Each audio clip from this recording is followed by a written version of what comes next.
속이 많이 상해요. 그는 아이가 없는 마노아 집에 하나님의 은혜를 따라주신 하나님 선물이었습니다.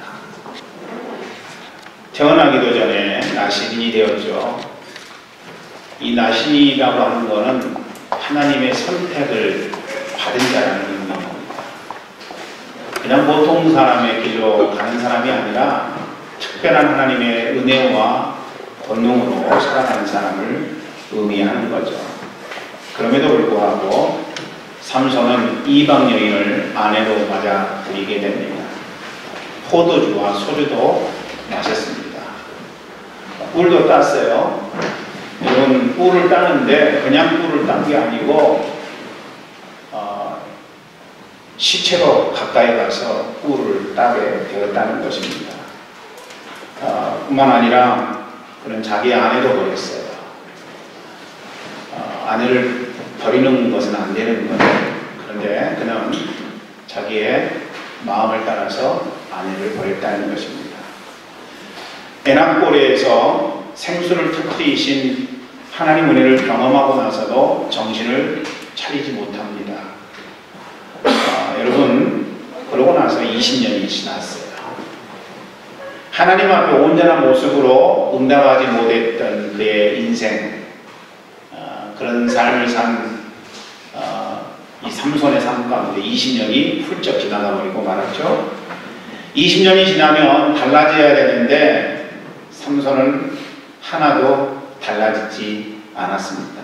젊었을 때야 객기를 부리다가 그럴 수 있다 싶지만 지금 그러면 안 되는 거죠. 20대에 하나님 앞에 사사로 부름을 받았다면 지금 20년이 흐른 이 시간 40대의 나이인데 자기 삶에 책임을 져야 됨에도 불구하고 삼손은 그렇지 않았다는 것입니다. 아직도 철이 없는 삶을 살고 있는 거예요. 오늘 본문에 보니까 그가 블레셋의 주요 도시였던 가세에 갔다고 성경은 기록하고 있습니다. 가사에 가서 뭐 했느냐? 창녀와 잠자리를 같이 했다는 것이죠. 1절 말씀 읽어볼까요? 1절은 이렇게 기록합니다. 시작. 삼손이 가사에 가서 거기서 한 기생을 보고 그에게로 들어갔더니, 가사에 가서 기생에게로 갔다. 요즘 말로 이야기하면 창녀인 것이죠. 이것뿐만이 아닙니다. 4절은 그가 블레셋 여인 들릴라를 사랑했다고 소개합니다. 4절 말씀 보죠. 4절 시작. 이후에 삼손이 소래골짜기에 들릴라라 이름하는 여인을 사랑합니다. 여러분, 사명 있는 자의 모습을 전혀 찾아볼 수 없는 삼손의 모습이라는 것입니다. 늘 그의 발목을 잡고 있었던 것이 뭡니까? 여인이었어요. 여인. 그리스도인이 추락하는 이유가 무엇일까요? 왜 그리스도인이 추락합니까? 다른 건 아니죠. 유혹 때문에 추락하는 것이죠. 유혹은요, 강렬해요. 강렬합니다. 우리가 이길 수 없을 만큼 강렬하다는 것이죠. 유혹이라고 하는 단어의 사전적인 의미는 꿰어서 마음을 현혹하거나 좋지 않은 길로 이끔이라는 거예요. 여러분, 유혹의 주체자는 누구입니까? 사람이 아니에요. 사단이 그 배후에 있다는 것입니다. 사람을 통해서 우리를 유혹할 뿐이지 이 유혹의 본 세력은 바로 사탄이라는 것입니다. 이 사탄이 우리의 마음을 깨워서 현혹시킨다는 거죠. 아닌데 맞다고 생각하게 만든다는 거예요. 맞는데 아니라고 그렇게 이끌어 가게 된다는 것입니다. 그래서 결국에는 좋지 않은 길로 들어가게 되는 것이고, 필경은 사망의 길로 들어갈 수밖에 없다는 것이 성경이 오늘 우리에게 해주시는 말씀이라면 우리는요, 이 유혹에 대해서 경각심을 가져야 된다는 것이죠. 프랭클린 존스라고 하는 사람이 유혹에 대해서 이렇게 이야기합니다. 유혹을 쉽게 뿌리치지 못하는 것은 그 유혹에서 완전히 벗어나고 싶지 않기 때문이다. 이런 맞는 말인 것 같아요. 우리가 왜 유혹을 끊지 못해요? 그건 다른 것 아니에요. 그냥 어느 정도 즐기고 싶기 때문에 그렇다는 것이죠. 즐기고 싶기 때문에 유혹을 끊어야 됨에도 불구하고 그 그 유혹의 쇠사슬을 끊지 아니하고 방관자처럼 행동을 한다는 것입니다. 그러다가 여러분 바닥으로 내려가는 것이고, 내려가는 그 삶은 안타깝기 그지없는 거죠. 삼손도 마찬가지였어요. 나시린으로서 하나님의 귀한 사명을 감당해야 되는 사사인 그는 정말 말할 수 없는 바닥으로 내려가 있습니다. 사명과는 무관한 삶을 살았고, 하나님 믿는 자로서는 도저히 하지 않아야 될 일을 사사인 그가 행하고 있다는 것입니다. 우리도 유혹에 빠지게 되면요, 삼손과 같은 추락의 삶을 살 수 있어요. 우리를 도적질하고 죽이고 멸망시키려고 하는 사단의 괴계, 요한복음 10장 10절은 예수님께서 하신 말씀인데, 도적이 오는 것은 도적질하고 죽이고 멸망시키려는 것뿐이요, 내가 온 것은 양으로 생명을 얻게 하고 더 풍성히 얻게 하려는 것이라고 말씀합니다. 우리 주 예수 그리스도께서 우리에게 사단의 정체, 사단의 모습은 뭐냐? 결국에는 하나님 믿는 백성을 도적질하고 죽이고 멸망시키는 것이다. 그래서 우리의 영혼을 도적질하고 또 우리의 영혼을 죽이고 결국에는 그러다가 영원한 멸망 가운데 빠지게 만드는 것이 사단의 역할이라는 것입니다. 그런데 그 사단도 전략이 있다는 것이죠. 오늘 말씀은 그 사단의 전략에 대한 이야기들을 몇 가지로 하고 있습니다. 첫 번째, 여러분, 사단이 우리를 유혹할 때 쓰는 방법은요, 투자의 집중력이라는 거예요. 투자한다는 거예요, 사탄도. 여러분, 대가를 지불하는 사탄의 모습을 우리는 오늘 말씀을 통해서 볼 수 있는데, 5절 말씀을 읽어보죠. 5절 말씀 시작. 블레셋 사람의 방백들이 그 여인에게로 올라가서 그에게 이르되 삼손을 깨워서 무엇으로 말미암아 그 큰 힘이 생기는지, 그리고 우리가 어떻게 하면 능히 그를 결박하여 굴복하게 할 수 있을는지 알아보라. 그리하면 우리가 각각 은 1100개씩을 내게 주리라 하니. 은 1100은요, 지금으로 말하자면 얼마나 되는 돈일까요? 상상을 초월하는 돈이겠죠. 엄청난 금액입니다. 5개 부족이 각각 1100이니까 합하면 5500이에요. 사사기 3장 3절에 보니까 블레셋 족속은 5 족속임을 우리에게 분명히 해 주고 있습니다. 그러니까 은 5500개인 거죠. 그때 당시에 은 한 개는요, 노동자의 4일 임금하고 맞먹는 거였어요. 그러니까 요즘 환율로 계산한다면 40만 원 정도 되겠죠. 그러면 자, 계산해 보세요. 5,500 곱하기 40만 원. 그러면 얼마입니까? 여러분, 당장 암산이 안 되기 때문에 제가 계산을 해왔어요. 22억 정도 됩니다. 22억 정도. 여러분, 구미에 당기는 유혹이죠. 들릴라에게 뭐라고 이야기합니까? 네가 만약 삼손의 힘의 근원을 알아가지고 우리에게 정보를 제공해주면은 22억을 주겠다. 저거는 아닙니다. 그 누구라도 정보 하나에 22억이라면 그것을 이야기하지 않을 사람이 몇이나 될까요? 쉽지 않은 거예요. 그냥 삼손에게 당신 힘의 근원이 뭡니까? 물어보고 이야기해주면 그것을 블레셋 족속에게 가서 삼손의 힘의 근원은 이거라더라 이야기만 해주면 22억이 생기는 거예요. 사람을 해치는 것도 아니고 자기가 죽이는 것도 아니란 말이죠. 그냥 정보 하나 팔았더니 22억이 생겼다. 그러면 해볼 만한 장사 아니겠느냐는 거죠. 여러분, 사단은 우리를 그냥 유혹하지 않아요. 정말 해보고 싶을 만큼의 상황을 만들어서 우리를 미혹하게 된다는 것이죠. 그러니까 투자를 극대화시켜서 우리에게 다가오기 때문에 사단이 우리를 유혹할 때 그 유혹을 우리가 이기기가 어렵다는 것입니다. 두 번째, 사단은 유혹을 하는데 어떻게 유혹을 하느냐? 연약함을 극대화시킨다는 거예요. 연약함. 이전에도 삼손은 여자 때문에 무너졌던 기억이 있는 사람입니다. 그래서 여자를 통해서 다시 유혹하는 거죠.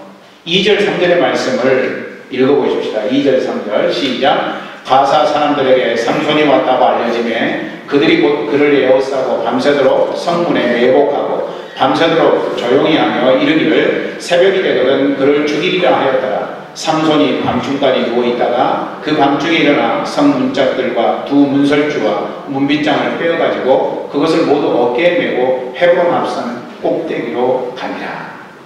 여러분, 삼손을 힘으로 제압해 보려고 했어요.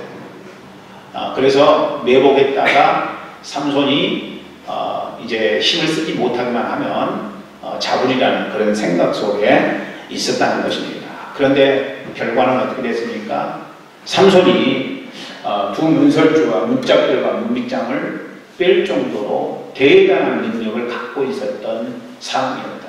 그러니까 해볼래야 해볼 수가 없는 것이죠. 블레셋 입장에서 보면 삼손은 괴물인 거예요. 감당할 수 없는 자라는 것입니다. 기가 질리게 하는 사람, 그런 사람이 있잖아요. 기가 질리도록 힘이 좋은 사람. 그러니까 지금 블레셋 입장에서 보면은 삼손을 힘으로 감당할 수는 없는 일입니다. 그래서 어떻게 해요? 다시 여자를 쓰는 거죠. 여자를 통해서 삼손의 약점이 뭔지를 알아내는 방법을 쓴다는 것입니다. 사단은 안 되는 것은요, 일찌감치 포기합니다. 여러분이 잘할 수 있는 것, 여러분이 결단하고 나가는 것, 이런 것들에 대해서는 사단도 포기합니다. 도저히 이 사람을 미혹할 수 있는 방법이나 또 어떤 능력이 안 된다라고 할 때는 사단도 포기한다는 것이죠. 통하는 방법을 사용하는 거예요. 그래서 그 통하는 방법을 극대화시키는 것입니다. 그러니까 우리가 이 땅 살면서 추락하지 않을 방법은 뭐예요? 그건 다른 건 아니죠. 내 약점 때문에 내가 사단에게 무너지지 않겠다고 각오하는 거예요. 결단하는 것입니다. 돈 때문에 사단에게 무너졌으면은 다시 오는 돈 시험을 우리가 이겨내야 된다는 것입니다. 내가 돈에 사로잡혀서 과거 추락한 경험이 있다면요, 사단은 분명히 또 돈을 가지고 우리의 인생 가운데 다가올 거라는 것입니다. 그러니까 돈 때문에 무너졌다면은 다시 돈 가지고 다가오는 사단의 유혹에 빠지지 않겠다고 우리가 마음의 각오를 새롭게 해야 된다는 것입니다. 자존심 때문에 무너졌다면 사단은 내 자존심이 긁는 것을 가지고 나를 또 유혹할 거란 말이에요. 여러분, 알량한 그 자존심, 그게 너무나도 내 인생 속에 소중해서 그 누군가가 자존심 조금만 상하게 해도 견디지 못하는 그런 삶을 살아왔다면 사단은 또 그런 방식을 통해서 나를 무너지게 만들 것이라는 이야기죠.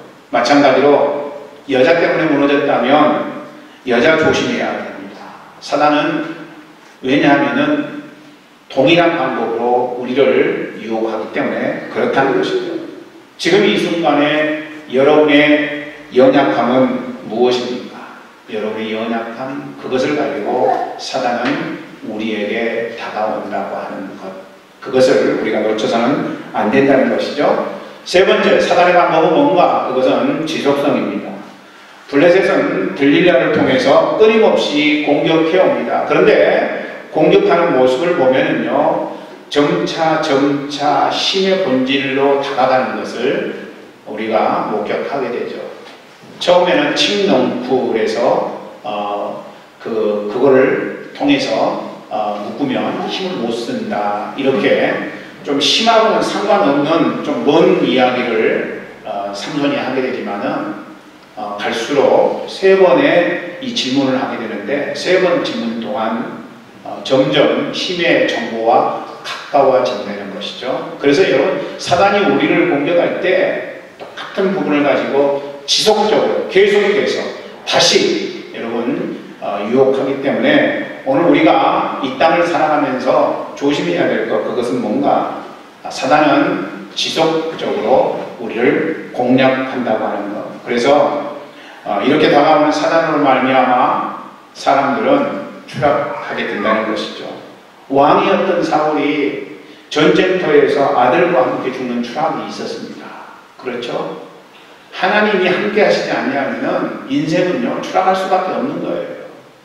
그 옛날 보기에 아름다웠던 사울이 하나님의 말씀 앞에 믿음으로 응답하지 않게 되니까 하나님의 신이 그에게서 떠나버리게 되고 하나님의 신이 떠나니까 그 뒤로부터 사울은 추락하기 시작했고 결국에는 전쟁터에서 그 아들 요나단과 함께 죽음을 당하게 되지 않습니까?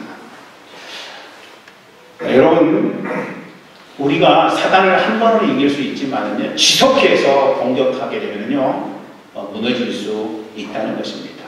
그러니까 제자로 선택받았던 유다도요 은 30을 받고 예수님을 제사장에게 넘겨주게 되는데 여러분 유다의 삶 가운데에도 재정을 관리하면서 한두 번 그렇게 잘못된 재정을 시행한 것은 아니라는 것입니다.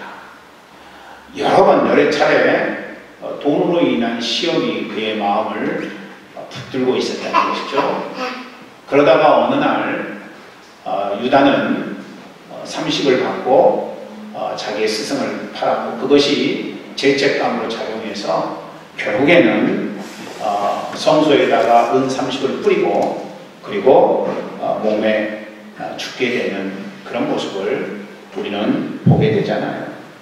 여러분 누구나 다 추락할 수 있다는 사실 앞에 우리는 경각심을 가져야 돼요. 반면에 누구나 다 추락하지만 누구나 회복할 수 있다는 것도 우리가 놓쳐서는 안 되는 것입니다. 여러분 누구나 다 회복할 수 있어요. 오늘 이 땅을 살면서 만약에 여러분이 추락한 상황 가운데 있다면 주님은 여러분이 회복하기를 원하시고 여러분은 주님의 인도하심 아래 얼마든지 회복될 수 있다는 것입니다. 추락에서 회복할 수 있는 경험은요 첫 번째로 내 나름의 관점이 아니라 하나님 시각으로 상황을 해석하기입니다. 여러분 우리가 추락해서 일어날 수 있는 방법은 뭐냐면요 내 생각으로 인생을 해석하기보다는 하나님의 시각으로 인생을 해석하는 거예요. 예를 들자면요 화가 나요. 어떤 사람에 대해서 여러분 우리 그런 적 많이 있잖아요. 어떤 사람에 대해서 화가 납니다. 왜 화가 나요? 화나게 한 그 사람 행동 때문이라고 우리는 생각합니다. 그런데 엄밀하게 따지면요 그 사람의 행동 때문이 아니라 그 사람의 행동을 바라보는 내 해석 때문에 화가 나는 거예요.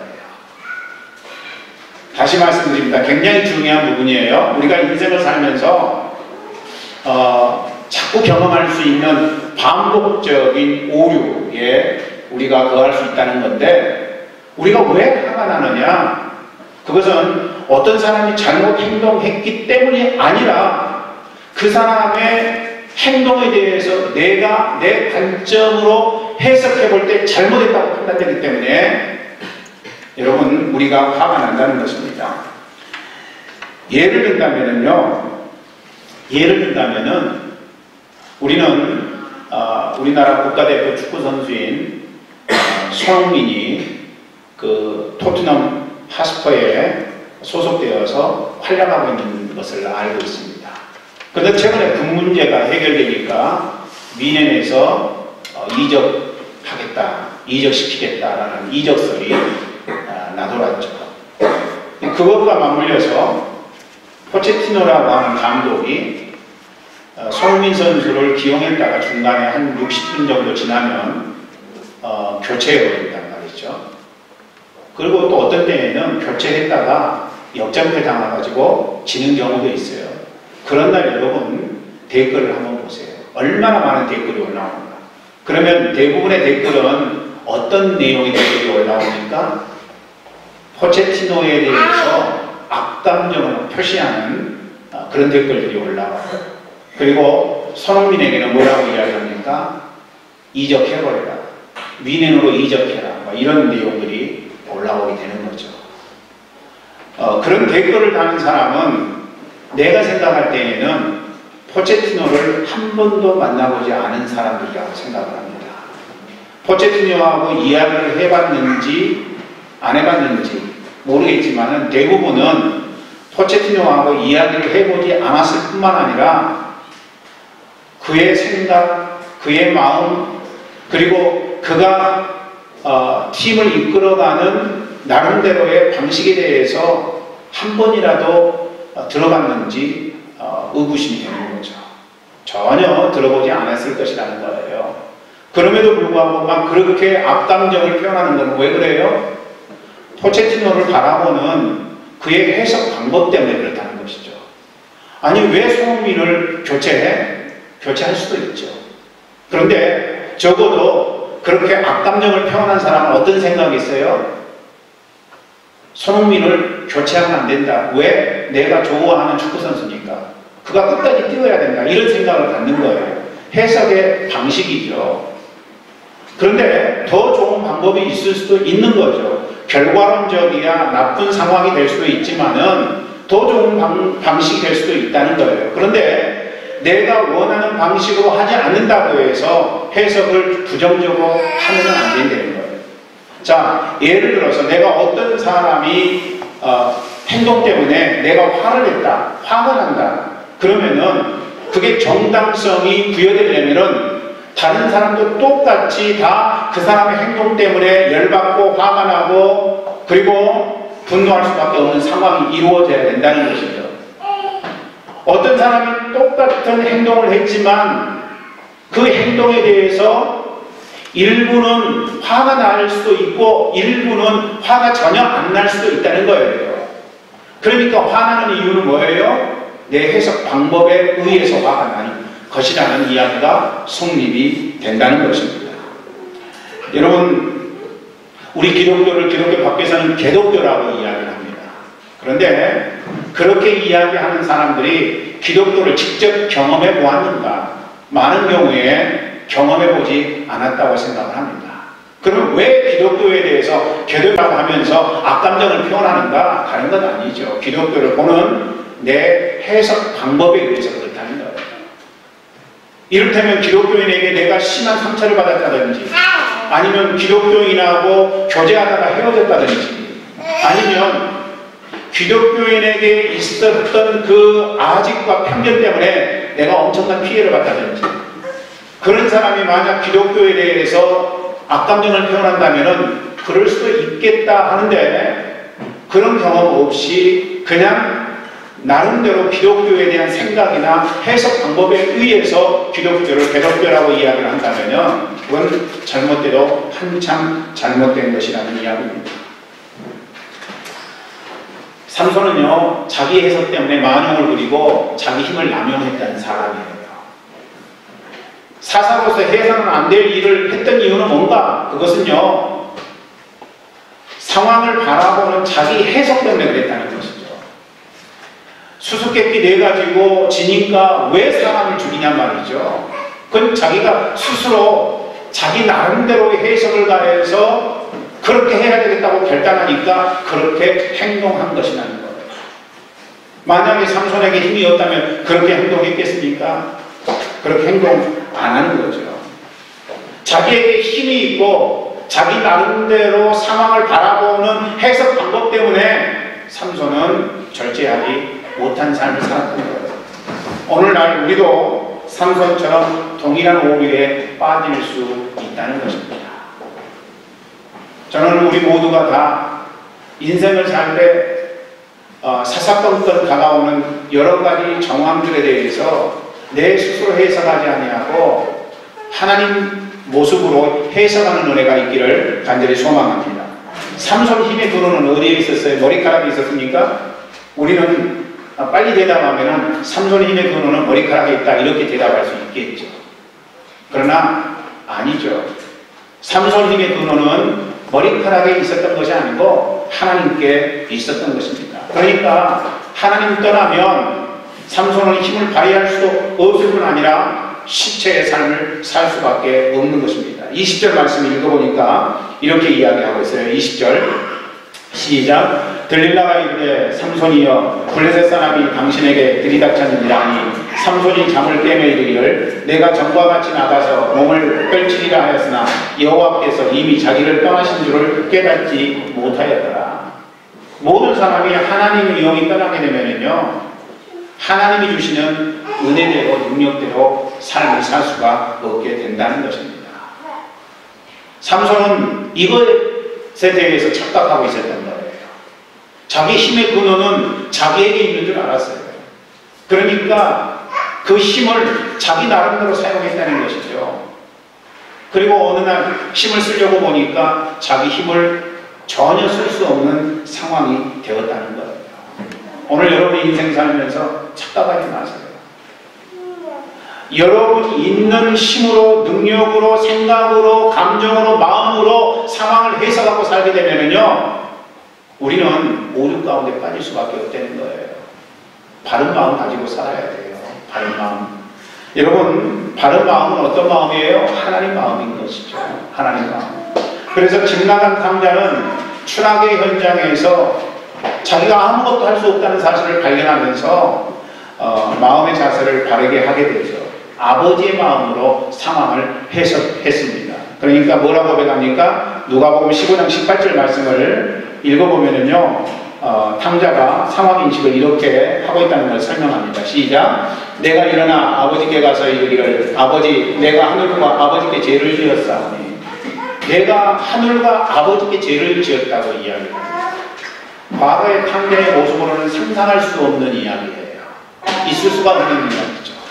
그러나 그는 자기 힘이 다 사라진 다음에 하나님의 마음으로 생각하는 거예요. 올바른 마음으로 생각하게 되었다는 것입니다. 저는 이 시간 하나님 앞에 예배하는 여러분 모두 다 주어진 상황, 주어지는 사람들하고의 관계성 속에서 하나님 시각으로 해석하는 은혜가 있기를 주의 이름으로 간절히 축원합니다. 이런 상황에서 삼손이 하나님 앞에 기도할 수 있다면 얼마나 좋을까요? 추락에서 회복 경험은 둘째로 기도하기입니다. 기도하기. 첫 번째로는 내 나름의 해석이 아니라 하나님 방법으로 해석하기이고요. 두 번째는 추락에서 회복을 경험하려면 어떻게 해야 되느냐? 기도하라는 것입니다. 기도하라는 것. 사실 이전에도 삼손이 기도했다면 다가오는 사단의 도전에 대응할 수 있었을 것입니다. 그러나 삼손은 기도하지 않았습니다. 사사기 말씀 가운데 대표적인 사사 두 사람을 대라고 한다면요, 가장 사사기 말씀 많이 하는 두 사람, 기드온과 삼손입니다. 여러분, 그 기드온과 삼손은 기도하지 않았던 사람들이지만은 그래도 기드온은 하나님 앞에 나름대로 열심히 기도했었습니다. 반면에 삼손은 거의 기도하지 않았던 삶을 살았던 사람입니다. 삼손이 기도한 것은 두 가지예요. 에나꼬레에서 자기 목이 말라 죽게 되었을 때 하나님 앞에 물을 달라고 기도한 것과 오늘 본문 28절에서 기도한 내용입니다. 28절 말씀 읽어보죠. 시작. 삼손이 여호와께 부르짖어 이르되 주 여호와여 구하옵나니 나를 생각하옵소서. 하나님이여 구하옵나니 이번만 나를 강하게 하사 나의 두 눈을 뺀 블레셋 사람에게 원수를 단번에 갚게 하옵소서 하고. 여러분, 삼손이 기도한 때가 언제라고요? 자기 안갚음과 자기 자존심 회복을 위해서 기도하고 있는 부분입니다.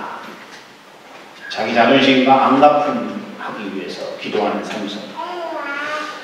여러분, 하나님이 이런 기도까지 들어주실까 하는 생각이 들지만 오늘 본문의 말씀 보니까 하나님이 그럼에도 불구하고 기도했던 삼손의 그 기도에 응답하는 장면을 우리는 목격합니다. 30절 말씀 읽어보죠. 30절 시작. 삼손이 이르되 블레셋 사람과 함께 듣기를 원하노라 하고 힘을 다하여 몸을 굽히며 그 집이 곧 무너져 그 안에 있는 모든 방백들과 온 백성에게 덮이니 삼손이 죽을 때에 죽인 자가 살았을 때에 죽인 자보다 더욱 많았더라. 여러분, 하나님 응답하시는 장면이죠. 그러나 삼손이 죽음을 당하게 됩니다. 죽음을 당하게 돼요. 삼손이 이전에 이런 것들 기도하지 아니하고 좀 더 성숙한 내용들을 기도했더라면 어떻게 되었을까? 안타까운 일이죠. 여러분, 이 세상 그 모든 것을 내가 다 얻는다고 할지라도 생명이 이르면 그게 무슨 의미가 있겠습니까? 아무 의미가 없는 것이죠. 그런데 삼손이 하나님 앞에 자기 안갚음과 자존심 위해서 기도했을 때 하나님은 들어주시기는 했지만은, 그러나 삼손은 생명을 잃는 자리에 있게 되었다는 것입니다. 안타까운 일이에요. 자기 목마른 해결과 안갚음을 위해서 기도했던 삼손. 여러분, 삼손의 생애 가운데 민족을 위해서 기도하고 영혼들을 위해서 기도하는 일이 있었다면 얼마나 좋았을까요? 그런데 삼손의 삶 가운데는 그렇게 기도하는 일이 거의 없었다는 것입니다. 자기중심적인 삶을 산 것 이외에 그 어떤 영적인 일을 한 것이 기록되지 않고 있는 안타까움이라는 것이죠. 그러기에 삼손에게 어려움이 다가오는 것은 어쩌면 예견된 일이었을 수 있습니다. 신앙생활하면서 발견되는 진리 한 가지는 뭐냐면은 기도하지 않으면 우리가 추락한다는 거예요. 기도하지 않으면 추락합니다. 아니, 추락된 상황에서 비상하게 하는 것도 기도예요. 여러분, 그래서 혹자는 기도하지 아니하면 그것은 죄다, 그렇게 이야기했던 것입니다. 성경 말씀을 통해서 우리는 그 내용을 보게 되죠. 기도하기를 쉬는 죄를 범치 말라. 여러분, 뭐 엄청난 죄악을 짓는 것이 죄가 아니라 기도하지 않는 것은 죄라는 것이죠. 왜냐하면 기도하지 아니하면 추락될 수밖에 없고, 추락된 그 상황에서 벗어나기가 어렵기 때문에 기도하지 않는 것은 그리스도인에게 죄악이라는 사실을 분명히 이야기하고 있는 것입니다. 여러분, 그래서 하나님 뜻 알기 위한 기도를 쉬지 마세요. 안 돼요. 쉬면 우리가 다른 영혼을 위한 중보를 쉬면 안 되는 거예요. 다른 사람을 위해서 기도하는 것, 이건 우리 인생 가운데 너무나 소중한 일이라는 것입니다. 다가오는 사탄의 이 도전에 대응하기 위한 가장 강력한 무기는 다른 게 아니라 기도라고 하는 것. 하나님 앞에 마음을 열고 다니엘과 같이 기도하는 인생을 사는 것. 그래서 이제 기도 외에는 추락하는 곳에서 비상을 다른 방법이 전혀 없다는 것입니다. 추락했을 때 여러분 지혜로 한번 해결하려고 노력해 보세요. 안 돼요. 여러분 갖고 있는 능력으로 해결하려고 노력해 보세요. 여러분이 인간관계 맺고 있는 그 관계성으로 해결하려고 노력해 보세요. 안 돼요. 삼손이 무기력한 자기 자신을 발견하는 것 외에 그 무슨 일이 있었습니까? 그나마 기도했기 때문에 그가 죽으면서 하나님의 놀라운 영광 가운데 있었지 않았느냐는 것이죠. 오늘의 말씀을 가정했습니다. 오늘 이 아침에 예배하는 우리 모두가 이런 기도 드렸으면 좋겠어요. 첫째, 하나님 시각으로 인생을 해석할 수 있게 해달라고 기도합니다. 둘째, 주위에 상존하는 들릴라를 내가 분별하고 그 들릴라를 부인할 기도를 드리게 하는 것이죠. 마지막 세 번째, 내 필요만이 아니라 다른 사람 필요를 위해서 하나님 앞에 중보하자는 거예요. 저는 이 시간 여러분 모두가 다 그렇게 주님 앞에 응답하는 영혼이 되기를 원합니다. 특별히 이 시간 주님 앞에 찬송하면서 우리의 마음을 드리기를 원합니다. 일어나라 주의 백성, 우리 찬송합니다. 주님 앞에 올리겠습니다.